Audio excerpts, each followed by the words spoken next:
السلام علیکم، مانو ٹاکیز میں ایک نئی ویڈیو کے ساتھ حاضر ہوں۔ آج میری ویڈیو کا ٹاپک ہے عثمان غازی۔ جی ہاں، وہ عظیم عثمان غازی جس نے عظیم الشان سلطنت عثمانیہ کی بنیاد رکھی تھی۔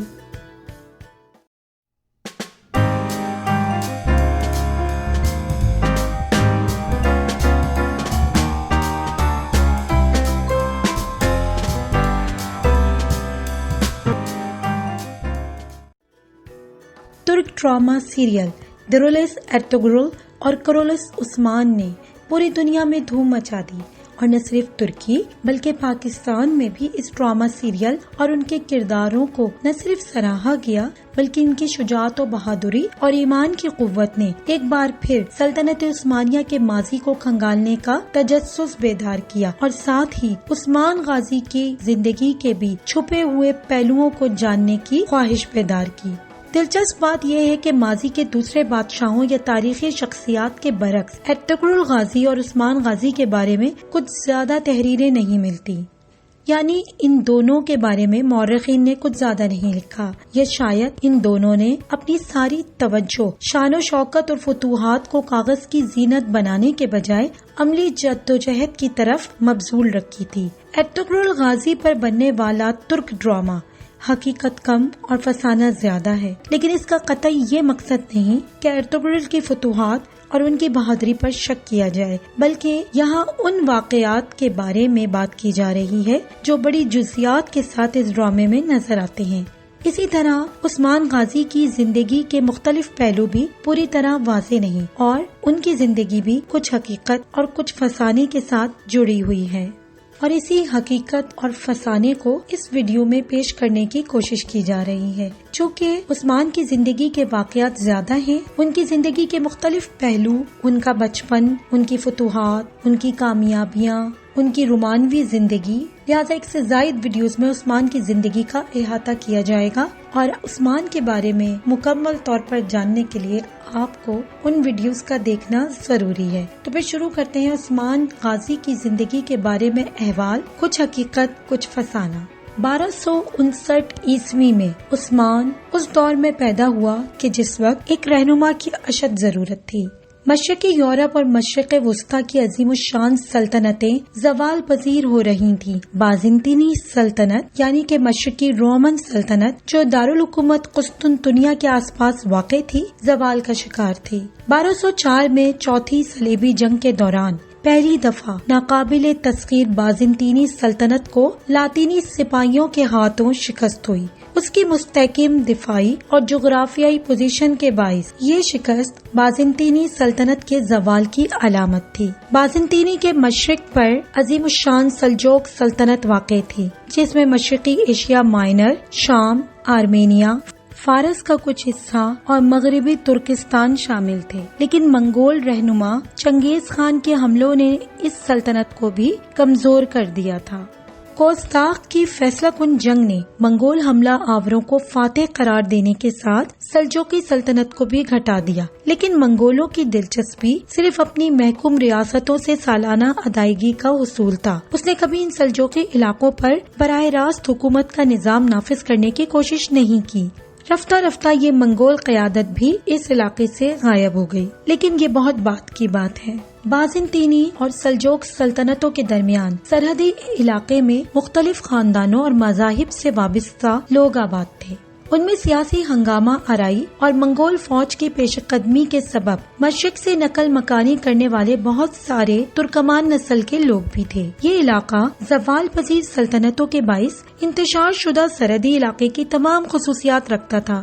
اس کا اقتدار مرکزی حکومتوں کے کنٹرول سے باہر آزاد غازی رہنماؤں کے ہاتھوں میں تھا، جو چھوٹے چھوٹے قبائل کی صورت میں یہاں آباد تھے اور زمین کے ٹکڑوں پر حکومت کرتے تھے۔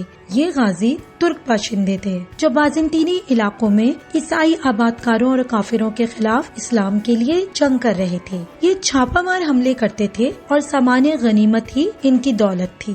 انہی رہنماؤں میں قائی قبیلے کا ارطغرل غازی بھی تھا۔ اس کے بارے میں متضاد کہانیاں سامنے آتی ہیں، جن میں سب سے مقبول کہانی یہ ہے کہ ترکمان کے ایک قبیلے کے رہنما ارطغرل کے والد سلیمان شاہ نے 12ویں صدی کے آخر میں منگول حملے سے کچھ قبل اپنے لوگوں کو شمال مشرقی ایران سے ہجرت کا حکم دیا۔ یہ قبیلہ مغرب کی طرف روانہ ہوا، جہاں دریائے فرات عبور کرتے ہوئے سلیمان شاہ کی موت واقع ہو گئی۔ ارطغرل نے قبیلے کی باغ دوڑ سنبھالی اور قبیلے کے کچھ حصے کو اناطولیہ کے قریب آباد کر دیا۔ مورخ ایڈورڈ ایس کریزی کہتا ہے کہ ارطغرل اور اس کے لوگوں نے مغرب کی طرف ایشیا مائنر کی جانب سفر کیا، جہاں ان کے سامنے 2 افواج حملہ آور ہوئی۔ ارطغرل نے دیکھا کہ ایک فوج کی تعداد دوسری فوج سے کہیں زیادہ ہے، تو ارطغرل نے کم تعداد والی یعنی چھوٹی فوج کا ساتھ دینے کا ارادہ کیا اور اس کے شانہ بشانہ لڑتے ہوئے میدان جنگ میں داخل ہو گئے۔ اس وقت ارطغرل یہ نہیں جانتا تھا کہ یہ لڑائی کن کے درمیان ہو رہی ہے اور کیوں ہو رہی ہے۔ ان کی مدد سے چھوٹی فوج کو فتح حاصل ہوئی۔ جنگ کے اختتام پر معلوم ہوا کہ یہ مختصر تعداد رکھنے والی فوج سلجوقی سلطان علاء الدین کی تھی اور جن کو شکست ہوئی وہ منگول فوج تھی۔ لہٰذا شکر گزاری کے طور پر علاء الدین نے ارطغرل کو شمال مشرقی اناطولیہ، جو تقریباً اب ترکی کے اندر ہے، بازنطینی ریاست کی سرحد پر واقع سوگت کا علاقہ عطا کیا، اور اس علاقے میں ارطغرل نے سلجوق سلطنت کے محافظ کے طور پر بازنطینی حکومت کے خلاف ساری عمر کام کیا اور ساری زندگی ان کی وفاداری سلجوقی سلطنت کے ساتھ ہی رہی۔ یہ بات بھی سبھی کو معلوم ہے کہ سلجوقی سلطنت کے شہزادے کی بیٹی حلیمہ خاتون ان کی شریک حیات بنی، جو کہ عثمان غازی کی ماں بھی تھی۔ اس علاقے کے علاوہ ارطغرل نے کسی بھی علاقے کو حاصل نہیں کیا۔ ان کی وفات 1288 عیسوی میں ہوئی۔ ان کی وفات کے بعد ان کے قبیلے کی قیادت سب سے چھوٹے بیٹے عثمان غازی کو دی گئی۔ یہاں دلچسپ بات یہ ہے کہ 15ویں صدی عیسوی تک عثمان غازی کی زندگی کے بارے میں بہت کم لکھا گیا، اور یہی وجہ ہے کہ مورخین عثمان اول کے دور کو تاریخی بلیک ہول کے نام سے یادتے ہیں۔ عثمان ایک نہایت بہادر شخص تھا جو سپاہی گیری کے ہر پہلو پر عبور رکھتا تھا۔ اس کو اس کی بہادری پر ترک روایت کے مطابق کارا کا خطاب ملا، جس کے معنی سیاہ کے ہیں، لیکن ترک روایت میں یہ نہایت بہادر شخص کی علامت ہے۔ عثمان کا تعلق قائی قبیلے سے تھا، مگر اس کے بارے میں بھی تاریخ کچھ زیادہ نہیں بتاتی۔ 1288 عیسوی میں اپنے والد ارطغرل کی وفات کے بعد سوگت عثمان کو ورثے کی صورت میں ملا۔ انہوں نے بازنطینی سلطنت کے زیر نگرانی ارد گرد آباد شہروں پر حملے کر کے اپنے علاقے کو وسعت دینی شروع کر دی، اور پھر 1299 میں ایک سلطنت کی بنیاد رکھی، اور یہی سلطنت آگے جا کر عظیم الشان سلطنت عثمانیہ کے نام سے جانی گئی۔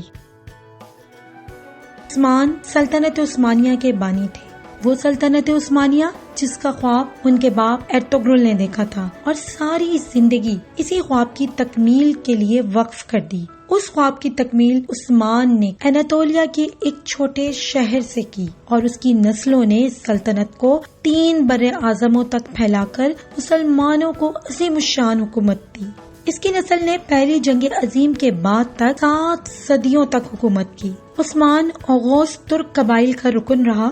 ان اوغوز ترک قبائل نے 10ویں صدی میں اسلام قبول کیا تھا۔ قابل ذکر بات یہ ہے کہ عثمان نے ہمیشہ جنگ کر کے ہی علاقے فتح نہیں کیے، بلکہ کبھی زمین کی خریداری اور کبھی شادی کے ذریعے بھی کچھ علاقوں کو اپنی سلطنت میں شامل کیا۔ کئی معاملات میں پڑوسی علاقے عثمان کی حکومتی صلاحیتوں سے خوش ہو کر اس کی سلطنت سے وابستہ ہو گئے، کیونکہ سلطنت عثمانیہ اپنی مذہبی رواداری اور ہم آہنگی کی صفات سے بہرہ تھی۔